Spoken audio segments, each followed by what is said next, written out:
লেবাননের রাজধানী বৈরুতে ভয়াবহ বিমান হামলা চালিয়েছে ইসরায়েল। ৩০ জুলাই স্থানীয় সময় সন্ধ্যা ৭:৩০টার দিকে বৈরুতের দক্ষিণ উপকণ্ঠে এ হামলা চালানো হয়। হামলার বিষয়টি স্বীকারও করেছে ইসরায়েল।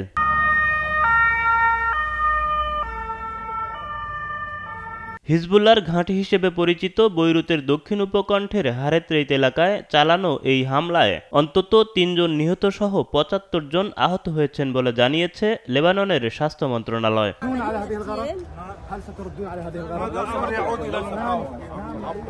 হিজবুল্লাহ কমান্ডার ফুয়াদ শকুরকে লক্ষ্য করে বিমান হামলা চালানোয় তিনি নিহত হয়েছেন বলে দাবি করেছে ইসরায়েলি সামরিক বাহিনী। একই দাবি করেছেন ইসরায়েলের প্রতিরক্ষামন্ত্রী ইয়োভ গ্ল্যান্টো। তবে হিজবুল্লাহর পক্ষ থেকে ফুয়াদ শকুরের বেঁচে থাকার কথা বলা হলেও আনুষ্ঠানিক কোনো বিবৃতি দেয়নি সংগঠনটি।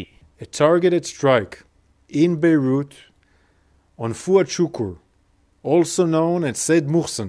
১৯৮৩ সালে বৈরুতে যুক্তরাষ্ট্রের মেরিন সেনাদের ব্যারাকে বোমা হামলার মূল ভূমিকায় ছিলেন এই ফুয়াদ শকুর বলে দাবি ওয়াশিংটনের।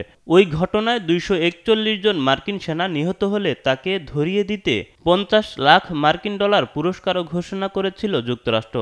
ফুয়াদ শকুর হিজবুল্লাহ প্রধান হাসান নাসরুল্লাহর সবচেয়ে ঘনিষ্ঠ এবং তার কৌশলগত বিষয়, একই সাথে যুদ্ধকালীন অভিযান পরিচালনা বিষয়ক উপদেষ্টা হিসেবে দায়িত্ব পালন করে আসছিলেন বলে দাবি করেছে ইসরায়েলি সামরিক বাহিনী।